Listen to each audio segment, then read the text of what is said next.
Yan o. Ito pong bike na to, napulot ko yan. Titingnan ko kung may pag-asa pang ma-assemble, magawa. Yan o. Sayang naman. Kung namang maganda pa eh. Ito po yung kanyang kwan. Size po nitong gulong niya ay 26. Medium size po itong kwan na to, itong bike na to. Pangalan ng gulong niya yung goma niya Maxxis. Ito, ang rim niya Mavic. Yan o. Ito po yung rim niya Mavic. Tapos yung kanyang pinaka-tinidor, you know, Pax Talas 36.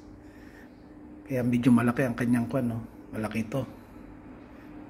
Itong hub niya, nakita ko kasi dito, ewan ko. Saglit, tingnan nga natin kung ano pangalan ng hub niya. Yan po ang hub niya eh. Pangalan niya ay nasaan, hindi ko makita. Yan pala. Yan po ang pangalan ng hub niya. Malabo din naman ito, hindi ko makita. Basta yun po ang kanya. Tapos ito po, dito may pinipindot ito dito. Wala kasi ako masyadong alam pagka dito sa bike. May pinipindot siya dito, hindi ko alam kung ito yung lock niya o ito. Problema kasi ng bike na to, nag-lock po siya, parang na-stuck, hindi na nagbabounce. Pero nung mapulot ko yan, diniinan ko, gumagana siya. Siya nga pala, ang pangalan ng bike nito ay Rocky Mountain to, Rocky Mountain. Ito po, yan o. Yan po, Rocky Mountain Slayer.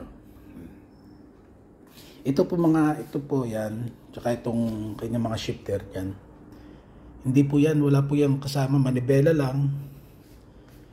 Ito, gulong, tsaka yung upuan, gulong sa likod, yan lang po mga makasama ng ikinuan. Napulot ko. Wala din po siyang kadena. Pero meron na siya nito. Pero wala siyang kadena. Ito po yung kanyang yung sa kamay niya, sa braso.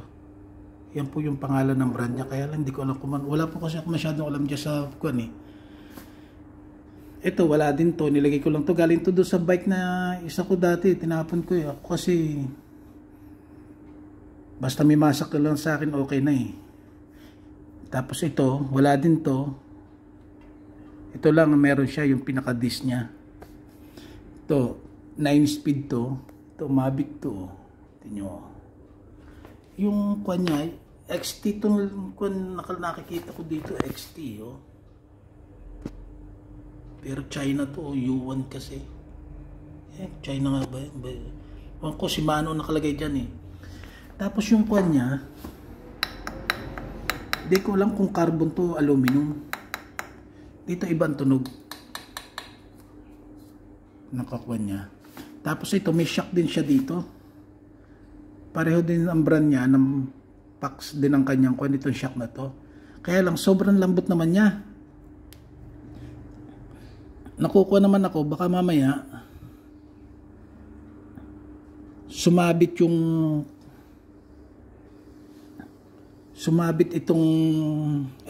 sumayad dito sa lupa dahil yan o, pag dinidiinan ko siya, lambot niya o. Pag sumasakay ako parang bumababa siya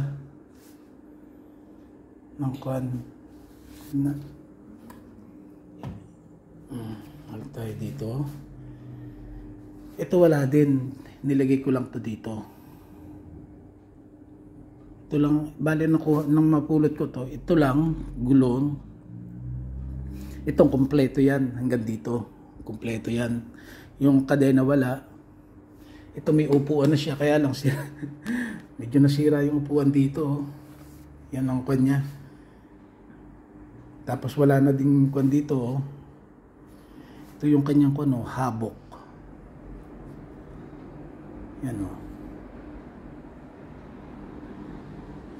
Kaya ako padadala ko to sa Pinas dahil parang hindi ko alam kung kayang gawin yan dito sa Israel na kan, baka medyo mahal ang magpapaayos. Sa Pinas ko na lang ipapaayos. Mukha namang maganda pa siya, mapapakinabangan pa. Ganda pa yung forma niya.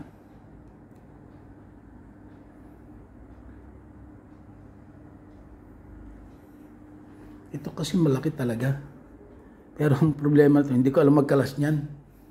Dahil nag-stack siya, nag-lock. Yan. Ito naman yung amo ko. Gwapo, parang si Burt Reynolds. Oh. Yan yung alaga ko. Yan. Comment lang po kayo kung pwede pa itong pakinabangan o hindi na.